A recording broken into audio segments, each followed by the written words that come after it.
ओम शांति। इस अजीब सी दुनिया में गजब का नज़ारा है। खाली हाथ जाने के लिए इंसान सब कुछ बटोर रहा है। जबरदस्त नज़ारा, और वो नज़ारा जिनको हम अपना अपना कहते हैं, मेरा मेरा कहते हैं, सबको छोड़कर जाना है अगले जन्म में। और वो अगला जन्म, वो अगला पल कब होगा मालूम नहीं। और इसलिए परमात्मा कहते हैं, मीठे बच्चे, तुम्हारा अगला जन्म जो होगा उसमें नाम, रूप, देश, काल, परिवार, स्थान, सब कुछ अलग होगा, सब कुछ नया होगा।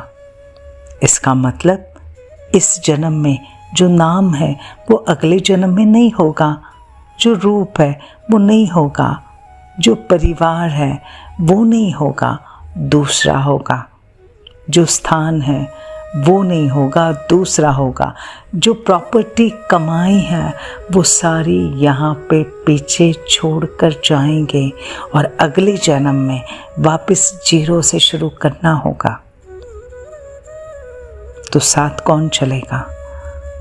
न नाम, न रूप, न देश, न काल, न रिश्ते, न परिवार, न प्रॉपर्टी। तो साथ कौन चलेंगे? सिर्फ दो बातें, कर्म और संस्कार। इसका मतलब हर जन्म बाय जन्म मेरे साथ सिर्फ मेरे कर्म और संस्कार चलेंगे, ना कि रिश्ते। तो मेरे जन्मों का आधार क्या हुआ? मेरे अपने कर्म और संस्कार। इसका मतलब यही हुआ ना, ये जो जन्म है, इस जन्म का हर एक जो परिस्थिति है, इस जन्म में जो भी परिस्थितियों को फेस कर रहे हैं, जो भी अच्छी बातें हमारे जीवन में आ रही है, इसका आधार मेरा पिछला जन्म। पिछले जन्म में हमने जो कर्म किए, जैसी आदतें डाली, उसी से तो आज का मेरा जन्म तैयार हुआ। पिछले जन्म में हम जिस प्रकार से चले, उसी प्रकार से आज मुझे परिवार मिला, वैसा शरीर मिला, वैसे संपत्ति मिले। मेरे सुख दुख का आधार है मेरे अपने कर्म। तो फिर एक प्रश्न है, आज तुम जिनके लिए गुस्सा कर रहे हो, जिसके साथ गुस्सा कर रहे हो, जिन बच्चों के लिए गुस्सा कर रहे हो, बच्चों के लिए तुम दूसरों के साथ गुस्सा कर रहे हो, ये दोनों के दोनों अगले जन्म में साथ नहीं चलेंगे। लेकिन हाँ, जो गुस्सा किया ना, वो कर्म, उसका फल वो अवश्य साथ चलेगा। इस जन्म में जिस स्वार्थ से, अगर अशुद्ध मार्ग से, गलत मार्ग से धन कमा रहे हो अपने परिवार के लिए, अपने बच्चों के लिए, वो धन अगले पल, अगले क्षण या अगले जन्म में साथ नहीं चलेगा। लेकिन जो गलत तरीके से कमाया, उसकी जो बद्दुआएं मिले, वो ज़रूर साथ चलेगी और वो ज़रूर फल देगी।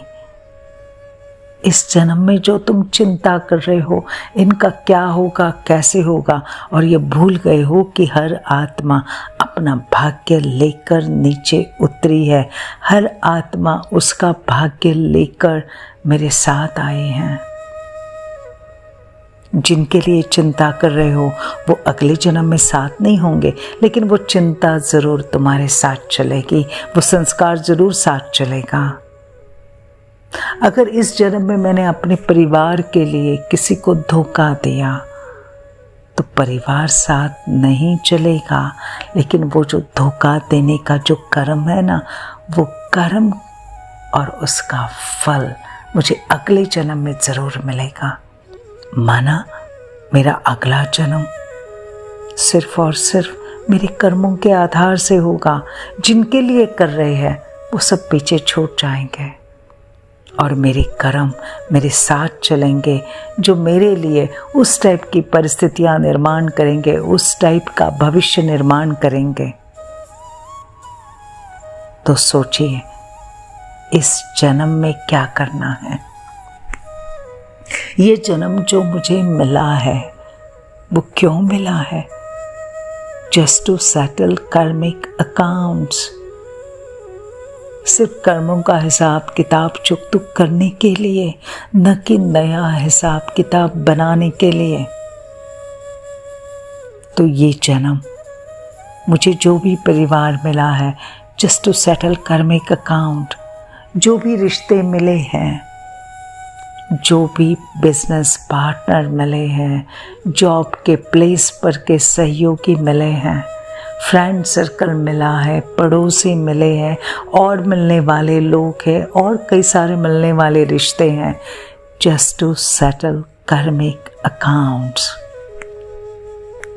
नाम मात्र कोई व्यक्ति मेरे सामने आएगा मुझसे हिसाब लेने के लिए, नाम मात्र कोई व्यक्ति आएगा, उसको मुझे न चाहते हुए भी उसे पैसे देने पड़ेंगे, न चाहते हुए भी वो अपने हिस्से का लेके जाएगा।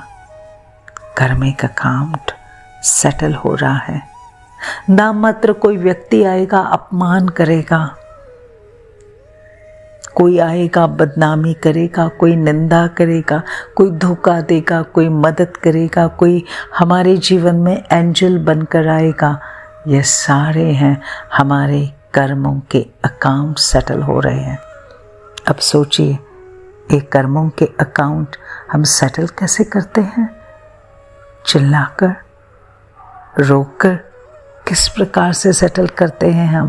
That's very important, very important. जैसे कोई इंस्टॉलमेंट रहती है, कोई लोन का हफ्ता रहता है, तो हम उसे चुकता कैसे करते हैं? शांति से ना, चिल्लाकर नहीं ना, उसके प्रति बहुत बुरा कहकर नहीं ना। उल्टा क्या महसूस करते? अरे चलो इस मास का वो इंस्टॉलमेंट चला गया ना, अभी हम बहुत हल्के हैं, अभी हम चलो एकदम हल्के हो गए, लाइट हो गए। तो हफ्ता मैंने चुकता किया ना, तो मेरा बोझ कम हुआ ना। और अगर हम वो हफ्ता चुकता नहीं करते हैं तो इसी प्रकार से मेरे जीवन में अगर कोई व्यक्ति मेरे साथ गलत कर रहा है, मेरे बारे में भला बुरा कह रहा है, निंदा कर रहा है, अपमान कर रहा है, how I am going to settle this karmic account? मुझे वापस एक नया कार्मिक अकाउंट क्रिएट नहीं करना है। बहुत शांति से, बहुत स्थिरता से मुझे इस अकाउंट को सेटल करना है। प्लीज ध्यान में रखो, मुझे कर्मों को क्लीन करना है, कर्मों के हिसाब किताब को क्लीन करना है।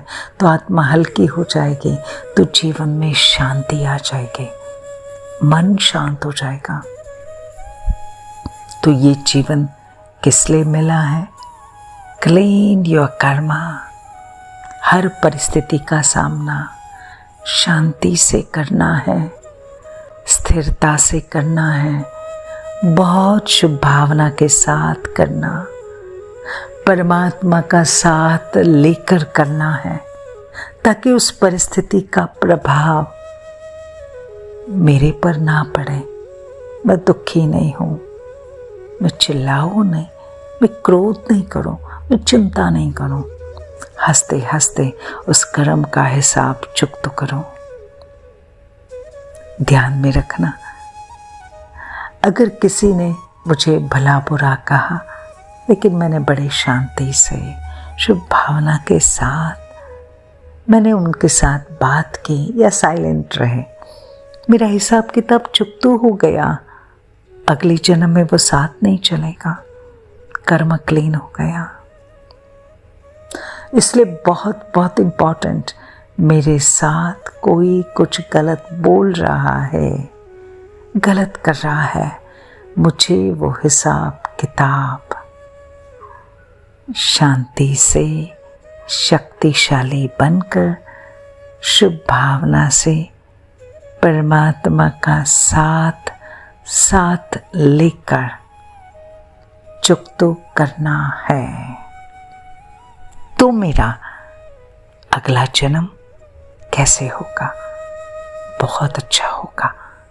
कोई हिसाब किताब साथ नहीं चलेगा। और अभी भी इस जन्म में भी मुझे क्या महसूस होगा? हल्कापन, शांति, मन की शांति। और हाँ, जो गलत कर रहा है ना, वो भी हमारे इस व्यवहार से हमारा सच्चा मित्र बन जाएगा, वो सच्चा दोस्त बन जाएगा। उसे अपनी गलती का एहसास होगा और वो हमारा सच्चा मित्र बन जाएगा। सो सिर्फ ध्यान में रखना, clean your karma, clean karma. ओम शांति।